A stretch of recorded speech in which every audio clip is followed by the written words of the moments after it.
महाकुंभ पर्व को लेकर लोगों में काफी उत्साह है। महाकुंभ पर्व में लोग अपने परिवार के सुख समृद्धि के साथ ही साथ देश के तरक्की और आगे बढ़ने के लिए दुआ और आशीर्वाद मांगेंगे। इस मेले में 251 कुंड का हवन कुंड बनाया गया है, जहां पूरे एक महीने देश के कोने कोने से आए श्रद्धालु संगम में स्नान करने के बाद सामूहिक हवन कुंड में शामिल होकर जीवन की मोक्ष प्राप्ति के लिए वरदान मांगेंगे। और इसके साथ ही पाक अधिकृत कश्मीर को वापस लाने के लिए भी हवन कुंड पर हवन पूजा कर प्रार्थना करेंगे। तो ये पूरी तैयारियां आस्था का संगम और महाकुंभ में अलौकिक दर्शन के लिए लोग पहुंच रहे हैं बड़ी संख्या में।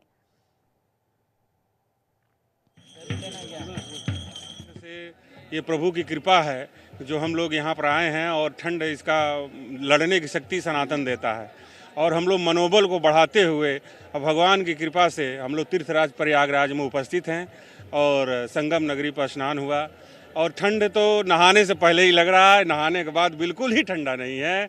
और सीताराम जी की कृपा है कि ये सब लोग आए हैं हमारे पीछे और आप लोग देख ही रहे हैं तमाम और सारे धर्म के अनुयायी यहाँ लोग उपस्थित हैं तीर्थराज प्रयागराज में। ठंड के बारे में तो यही कहेंगे, यहाँ आके तो हमको ठंड नहीं लग रही है। वैसा नहीं है कि ठंड लग रही है कि नहीं लग रही है, ठंड तो यहाँ एकदम नहीं है।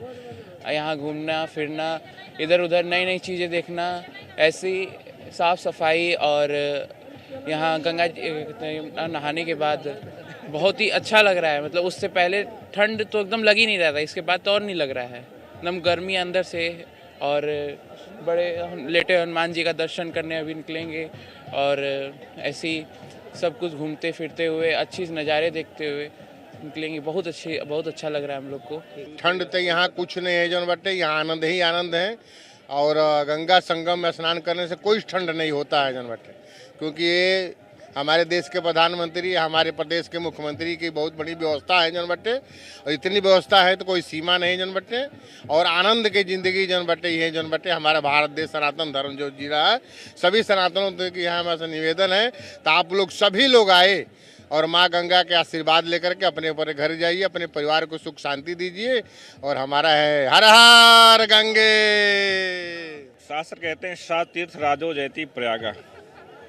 ये पूर्ण कुंभ है। 144 वर्ष बाद जो है ये पूर्ण कुंभ आया हुआ जो है और इतना उत्साह है, इतना उमंग है। ऋषि मुनि तपस्वी मनस्वी सब यहाँ पर आए हुए हैं जो है और अपने मन को अपना कल्याण करने के लिए जो है यहाँ पर सभी लोग आ रहे हैं और सभी अपना कल्याण चाहते हैं जो है। लेकिन तपस्या तो यही है जो है, जो तप साधना करके लोग जो है अपने जीवन को जो है मंगलमय बना रहे हैं, अपना जीवन दिव्य कर रहे हैं और भव्य कर रहे हैं जो है।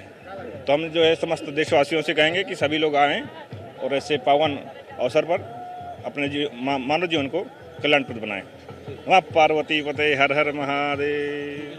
ठंड जोरदार है, ठंड का आनंद लेते हुए जो है हम लोगों ने खूब आनंद से डुबकी लगाया और ये महापर्व में जो है हमको भी सौभाग्य प्राप्त हुआ जो है स्नान करने का। बहुत ठंड है लेकिन बहुत मज़ा भी आ रहा है। यहाँ पे आने का एक अलग ही मकसद होता है। इतना बढ़िया लगता है यहाँ पे कि दूर दूर से इतने श्रद्धालु आते हैं, यहाँ बहुत अच्छा लगता है। और हम तो बहुत खुश हैं कि बड़ी किस्मत है अच्छी है कि हम लोग इतना घूमने आए हैं। ठंड के बावजूद आस्था का पर्व है, काफ़ी भीड़ है और 144 साल बाद ये पर्व पड़ रहा है और हम लोगों का सौभाग्य है कि हम लोगों के जीवन काल में पड़ रहा है। तो बहुत बहुत हम लोग योगी जी मोदी जी को धन्यवाद देते हैं कि इतनी अच्छी बृहद व्यवस्था करवाई है। और हम लोग बहुत प्रसन्न हैं, बहुत खुश हैं। और अभी ये भीड़ और बढ़ेगी, अभी तो कुछ नहीं शुरुआत है जी। हम लोग तो देख कर, हम तो नेपाल के आदमी, हम तो नहीं आए हैं, कभी फर्स्ट डे आए हैं, लेकिन देख करके बहुत हम लोग का मन में खुशी हुआ कि ये धाम पर हम आए हैं। इतना सुविधा, इतना सब कुछ देख कर पूरी तरह से बेअसर साबित हो रहा है। हाँ हो रहा है ठंड भी। और इस महाकुंभ को लेकर के संगम नगरी पूरी तरह से तैयार है। और भी ज्यादा जानकारी के साथ और भी तमाम तस्वीरों के साथ हमारे सहयोगी अमित भी हमारे साथ मौजूद है। अमित, आपका ही रुख करना चाहूंगी कि जिस तरह से सभी को इंतजार था इस महाकुंभ का, पूरे 144 साल का इंतजार, और अब ये संगम नगरी प्रयागराज में तैयारियां हो चुकी हैं। पूरे नगर को सजाया गया है और 40 करोड़ से ज्यादा श्रद्धालु पहुंचेंगे। उनके पहुंचने के लिए तमाम इंतजाम किए गए हैं और अब बेहद करीब सिर्फ एक दिन बचा हुआ है। और जब इस महाकुंभ का, इस महापर्व का जो शुरुआत है इस महापर्व की, वो हो जाएगी। अध्यात्म की बात करें, सनातन धर्म की बात करें तो सबसे बड़ा महापर्व ये महाकुंभ कहा जाता है। और इस वक्त की अगर हम बात करें, क्योंकि अब महाकुंभ की तारीख बेहद करीब, 13 तारीख से महाकुंभ की शुरुआत होगी, क्या कुछ तस्वीरें, क्या कुछ नजारा इस वक्त। जी बिल्कुल, आपको बता दें कि जिस तरीके से संगम नगरी में दुनिया का सबसे बड़ा आध्यात्मिक और धार्मिक मेला लगने को है, अब कहा जा सकता है कि महज कुछ घंटे जो है वो बाकी है, काउंटडाउन जो है वो शुरू हो चुका है। और अगर देखा जाएगा तो 13 जनवरी से यहाँ पर आस्था का महापर्व जो है वो शुरुआत होगी। यहाँ पर तमाम संगम में लोग जो है वो आस्था की डुबकी लगाते हुए नजर आएंगे। जिस तरीके से योगी सरकार ने अनुमान लगाया है कि लगभग 40 करोड़ से अधिक की संख्या में श्रद्धालु आस्था की डुबकी लगाने संगम पहुंचेंगे, तो ऐसे में उनके रहने, उनके रुकने, उनके आने जाने की व्यवस्था जो है वो व्यापक और चाक चौबंद किया गया है। सुरक्षा के लिहाज से अगर देखें तो सुरक्षा को लेकर के जल, थल, नभ तीनों जगहों पर निगरानी जो है वो की जा रही है। पहली बार ऐसा मौका हो रहा है जब अंडर वाटर ड्रोन जो है वो इस्तेमाल किया जाएगा। और इसके साथ ही साथ तमाम नाव जो चलती है उनके लिए ट्रैफिक लाइन बनाया गया है, ट्रैफिक डाइवर्जन है। और अगर कोई मेरा क्षेत्र में प्रवेश करना चाहता है, बाहरी अगर हम सड़क की बात करें तो कोई बस जो है वो अतिरिक्त बस चलाई गई है। लगभग ग्रामीण बसों की बात करें तो ग्रामीण सेवा देने वाली लगभग 7,000 बसों को कुंभ मेला से जोड़ा गया है, जिससे कि वो संचालित होंगे। इसके साथ ही साथ 350 शटल बसें जो हैं वो चलाई जा रही है, जिससे कि आने वाले श्रद्धालुओं को किसी प्रकार की कोई दिक्कत न हो, वो सहूलियत से मेला क्षेत्र पहुंच सके, कुंभ में स्नान कर सके और फिर वापस वो अपने घरों तक जा सके। तो इसको लेकर के योगी सरकार ने व्यापक प्रबंध किया हुआ है। और अगर हम बात करें सनातन परंपरा से जुड़े इस महापर्व की, तो अपने आप में ये सनातन परंपरा से जुड़ा महापर्व खास अहमियत रखता है, क्योंकि यहाँ पर न सिर्फ देश से विदेशों से लोग यहाँ पर खींचे चले आते हैं। और अगर आप देखेंगे तो इस समय मेला क्षेत्र में केवल आपको लोगों की लाइन ही दिखेगी, लंबी लंबी कई किलोमीटर तक की लाइन आपको देखने को मिलेगी। और हर हर महादेव के नारे से पूरा जो मेला क्षेत्र है वो गूंजमान है, गगनभेदी नारे जो है वो लगाए जा रहे हैं। तो साफ तौर पर लोगों के ऊपर अब अध्यात्म का रंग जो है वो देखने को मिल रहा है। अमित, जिस तरह से आप जिक्र कर रहे थे, बहुत ही खूबसूरत नज़ारा यकीनन होगा और आप खुद इसके साक्षी हैं। जिस तरह से आप लगातार तस्वीरें भी दिखाते रहे हैं, और ऐसे में अगर हम सुरक्षा व्यवस्थाओं की बात करें, हालांकि आपने तमाम जिक्र किया है, लेकिन केंद्र और उत्तर प्रदेश सरकार के निर्देश पर महाकुंभ को लेकर के भारत नेपाल सीमा पर विशेष तौर पर चौकसी भी बढ़ती जा रही है। यानी कि किसी भी मोर्चे पर कहीं से भी कोई भी भूल चूक ना हो, उसे लेकर के उत्तर प्रदेश सरकार, केंद्र सरकार पूरी तरह से तैयार है। सुरक्षा व्यवस्थाओं को लेकर के क्या कुछ इंतजामात, और इसके साथ ही नई टेक्नोलॉजी से लैस जो ड्रोन कैमरे भी इस्तेमाल किए जा रहे हैं, इनका भी जिक्र कीजिएगा। और इसके साथ ही AI टेक्निक जो कि बेहद खास, और इस बार के इस महाकुंभ में, पहले महाकुंभ में AI टेक्निक का भी इस्तेमाल किया जा रहा है, इन सभी बातों का भी जिक्र कीजिएगा अमित। जी बिल्कुल, देखिए बता दें कि जब 40 करोड़ से अधिक संख्या में श्रद्धालु आएंगे तो उनकी सुरक्षा की जिम्मेदारी योगी सरकार की और केंद्र सरकार की हो जाती है।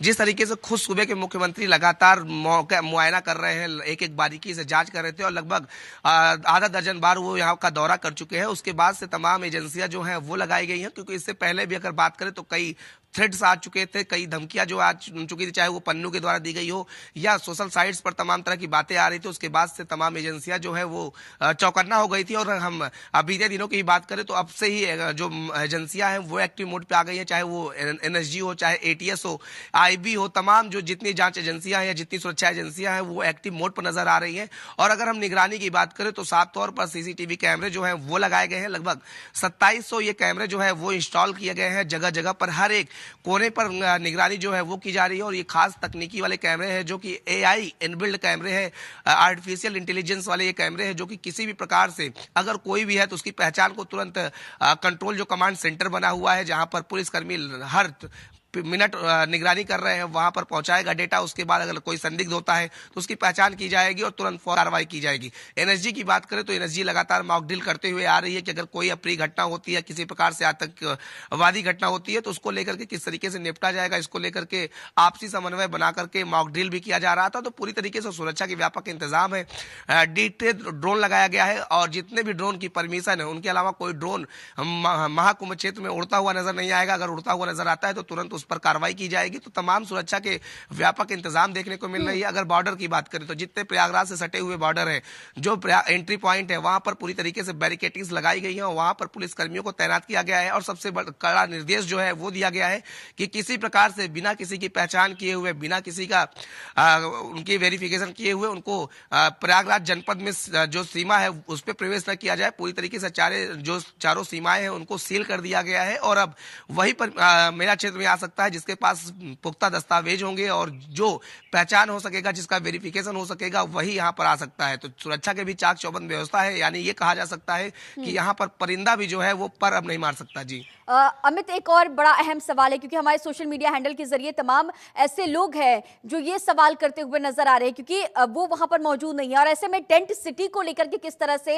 इंतजामात हैं? आप खुद वहां पर मौजूद हैं और आप खुद जा रहे होंगे, देख रहे होंगे सभी चीजें, सभी व्यवस्थाएं, और ऐसे में टेंट सिटी में किस तरह के इंतजामात किए गए हैं, क्या कुछ व्यवस्थाएं की गई हैं? अगर हम सिर्फ टेंट सिटी की बात करते हैं, जो टेंट सिटी इस दौरान खास बनाए गए हैं, उसमें क्या कुछ व्यवस्थाएं, क्या कुछ इंतजामात, इसका भी जिक्र कीजिएगा क्योंकि उनकी समस्याओं का समाधान करना भी हमारा फर्ज हो जाता है और लगातार तमाम तरह के सवाल हमारे सोशल मीडिया हैंडल के जरिए भी पूछे जा रहे हैं। जी बिल्कुल, देखिए जाहिर सी बात है जब इतने बड़ा आयोजन हो रहा है तो तमाम तरह की दिक्कतें आती हैं। हालांकि अधिकारी जो है वो अब अपने जो तैयारियां है उसको अंतिम रूप दे चुके हैं और अब बारी जब महाकुंभ की शुरुआत होने है। लेकिन अगर आप बात कर रहे हैं टेंट सिटी की, तो टेंट सिटीज जो है वो काफी मात्रा में बनाई गई है, काफी एरिया में बनाई गई और अलग अलग जगहों पर बनाया गया है जिनके रेट्स जो है वो अलग अलग है। और सुविधाओं की बात करें तो लगभग यहाँ पर कुंभ की संगम की रेती पर रह करके लोग 5 स्टार सुविधाएं ले सकते हैं क्योंकि यहाँ पर लोग अध्यात्म से जुड़ने के लिए आते हैं और 1 महीने जब तक का सिलसिला जो है वो यहाँ पे चलता है। तो ऐसे में तमाम जो लोग हैं वो आध्यात्मिक रूप से यहाँ जुड़ना चाहते हैं। तो ऐसे में इस बार टेंट सिटी जो है बनाई गई है कि लोगों को संगम के किनारे रह करके अध्यात्म की अनुभूति हो और जो उनका कुंभ का गौरव है, कुंभ की जो गाथा है, वो उसको देख सके, उसको निहार सके। तो पूरी तरीके से उसको लेकर के टेंट सिटीज बनाई गई, जिसमें सबसे खास अगर हम बात करें तो इस बार डोम सिटी जो है वो बनाई गई जो इग्लू शेप में है, यानी आप उसको 360 डिग्री पर घूम करके पूरा जो कुंभ का व्यू है,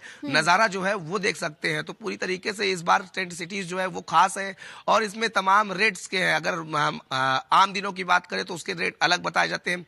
अगर हम जैसे शाही स्नान की बात कर ले तो उस दिन के रेट जो है वो थोड़ा सा महंगे नजर आते हैं। लेकिन जिस तरीके से योगी सरकार की मंशा है कि जो भी कुंभ में श्रद्धालु आए, चाहे वो किसी प्रकार का है, देखिए कुंभ क्या है, यहाँ पे राजा से लेकर रंक तक सब पहुंचते हैं। ऐसे में हर लोगों के लिए व्यवस्थाएं कराई गई है। तो तमाम तरह की टेंट सिटी तो बनाई ही गई है। इसके साथ ही साथ अगर कोई आम आदमी आता है जिसके पास पैसे नहीं है तो उसके लिए सरकार ने निःशुल्क टेंट बनाया है जिसमें वो आश्रय ले सकता है, आश्रय स्थल बनाए गए हैं। तो पूरी तरीके से योगी सरकार की व्यवस्थाएं जो है वो श्रद्धालुओं के लिए चाक चौबंद है, चाहे वो रुकने की व्यवस्था है, ठहरने की व्यवस्था हो, खाने पीने की व्यवस्था हो, सारी चीजें व्यवस्थित देखने को मिल रही है। जी इसी तरह से आगे भी जानकारियां साझा करते रहिएगा। अमित, आपका हमारे साथ फिलहाल तमाम जानकारियों के साथ बने रहने के लिए बहुत शुक्रिया।